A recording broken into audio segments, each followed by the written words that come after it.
support free speech and the right to be heard in countries where talking truth to power can get you kidnapped, tortured or killed, we need to do a far better job of engaging individuals and groups with the use of new technology and digital protection. It is no longer enough to simply write letters to governments demanding they release jailed activists. Now, the internet has brought knowledge and information to more people than at any time in history. There are close to 1 billion Facebook accounts, there are 500 million registered Twitter users, and countless people, of course, use YouTube and Google every day. But none of these tools provide human rights protections or ensure free speech.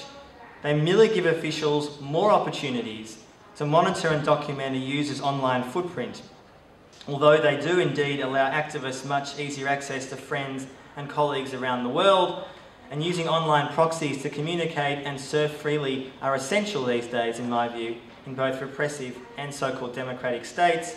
The reach of Western security companies is far greater than most people realise. It is no longer paranoid to presume that we are being watched and monitored by the state, by our state. The romantic notion of free speech is implanted in the Western consciousness. A lone dissident oppressed by an awful regime, imprisoned by a dictator for speaking out against discrimination, tortured for daring to call for free elections, women's rights or economic equality. But the 21st century has thrown up new kinds of challenges to free speech that don't fit neatly into 20th century thinking.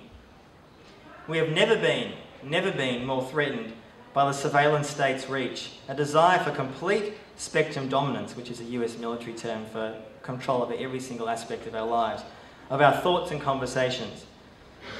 Now, Wired magazine, which is a wonderful magazine in the US, recently had a cover story which revealed that the National Security Agency in the US is building a $2 billion centre that aims to, quote, interpret, decipher, analyse and store vast swathes of the world's communications as they zap down from satellites and zip through the underground and undersea cables of international, foreign and domestic networks.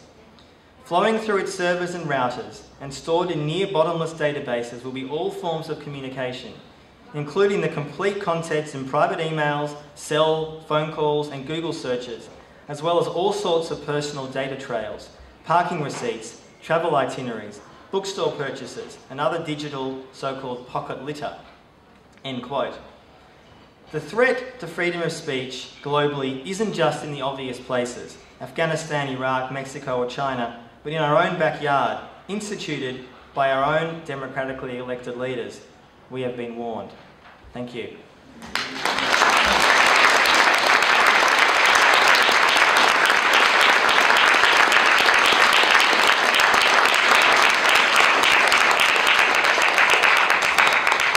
Thank you, Anthony. We have time for question and answer, and I'll moderate. And Anthony's kindly agreed to answer your questions. So if you have a question for Anthony, please raise your hand. Someone, you know. I can ask my own question, that's kind of weird. There's a roving mic. There we go. Gentlemen. Anthony, Speak into the microphone, please. some of you may be aware that we were holding wanted to hold a demonstration a few days ago for Palestinians. We wanted to do a march through the CBD. And the police commissioner here, a man called Scipione, said no, and the reason that he gave was that it might cause a disturbance, security, or might stop the traffic. In the event, of course, they were rolled in the Supreme Court, but but it shows you that you have to go to the Supreme Court to get a simple march to present a Palestinian point of view. I mean, there are other examples of that. In 1964, I wanted to hire the Theberton Town Hall for a protest meeting against the American rape of Vietnam. Sir, yep. please come to the point of Right, the question. okay. That was prevented. It seems to be the authorities, if they don't like your point of view, they're out to get you. I suppose all I would say to that is I was very aware about the attempts, unsuccessfully of course, by the New South Wales Police Department to stop a peaceful rally for Palestine. Of course, there wouldn't be complaints if there was a rally for, dare I say, the Jewish community, which is clearly because certain issues are seen as controversial and some are not. It's outrageous. I'm glad the Supreme Court saw it as it did. I think one of the things I guess I try to point out in my talk is that it's very easy, I think, in the West, when we live relatively comfortable lives, relatively speaking, to solely focus on dissidents and issues against journalists in Afghanistan, Pakistan, and we should obviously deal with that. It's an important, vital question. Often the abuse dealt out to them is because the Western-backed forces are doing it. But the truth is, as I was saying, I gave more examples of the US, but I could have given examples here too. And Australia often follows what America does anyway, of course, on these issues. And Nicola Roxon is putting up for discussion at the moment, which I didn't mention in the speech. I alluded to it. The possibility of far greater surveillance under the guise, of course, of protecting us from terrorism. That's the line that we always get told.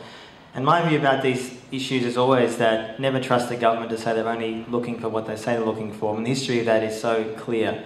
And in the last 10 years, since 9/11, or more than 10 years now, there is a litany of examples by the US government and others. And one very quick example, and I'll finish.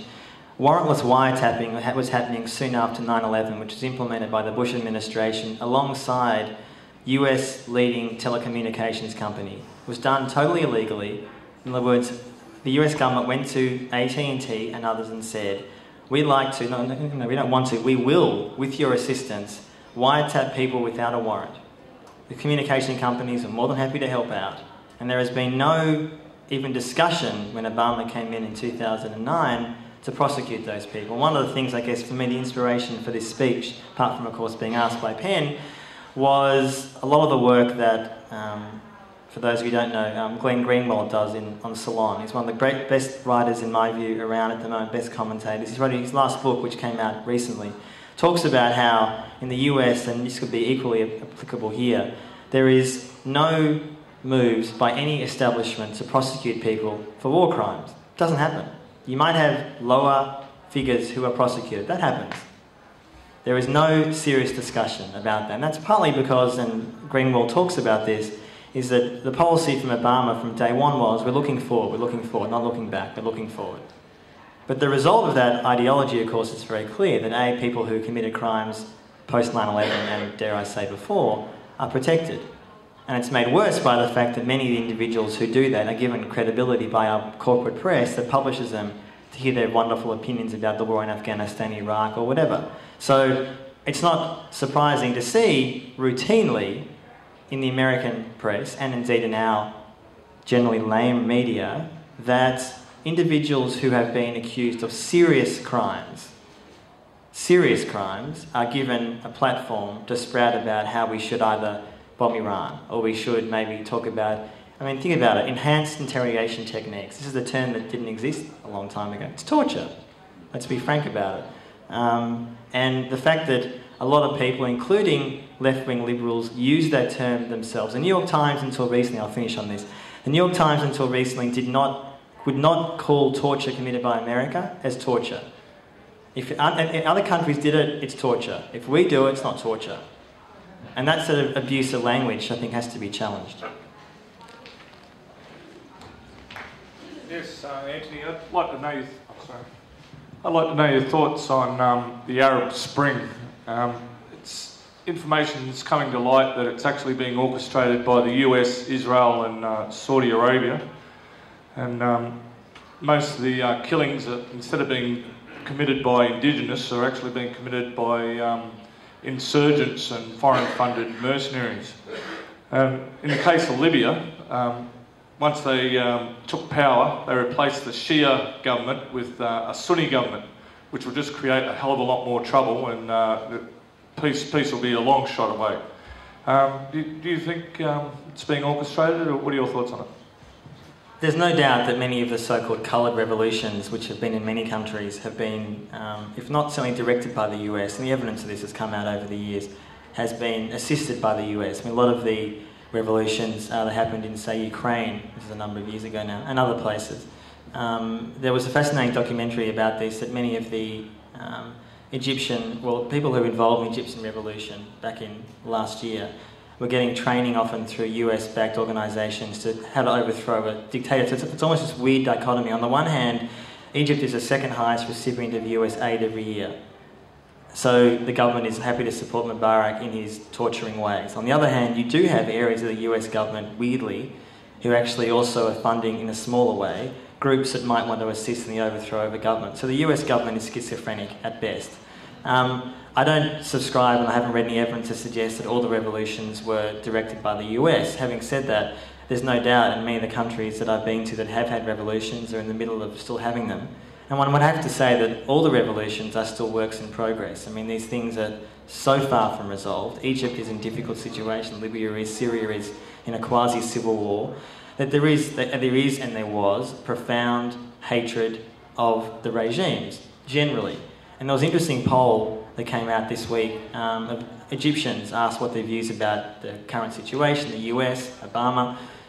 The hatred of America has never been higher. And Obama, in fact, is far more unpopular than Bush. People sort of ignore that in the sort of comfortable left circles in the West, but that's the reality. Obama is loathed in most of the Arab world for a very, very good reason. People see the profound hypocrisy, and they expected, arguably naively, the rhetoric, change we couldn't believe in. Yeah, well, there hasn't been much change, and most of the revolutions that happened not because of America, it was despite of them, in my view. And the evidence, I think, for that is fairly clear.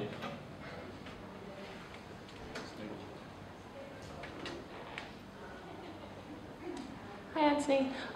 As you know, Julian Assange, the WikiLeaks founder, is currently awaiting the result of his final appeal against extradition to Sweden, and from there he could be sent straight on to the United States and prosecuted basically for being a journalist. What ramifications do you think that this will have for free speech and freedom of the press, both in Australia and in the rest of the world, if we basically allow this to happen? Thanks. One would like to think that the Australian government wouldn't allow the immediate transfer from Sweden to the US. One would like to think that. Of course, unfortunately, in the last 10 years, and of course, in the Liberal government under Howard and now under Rudd and now Gillard, we've seen a distinct lack of concern about the transfer of Australian citizens to areas where they might be tortured. I'm not saying Assange would be, but Hicks and Habib, of course, are the most infamous examples of that.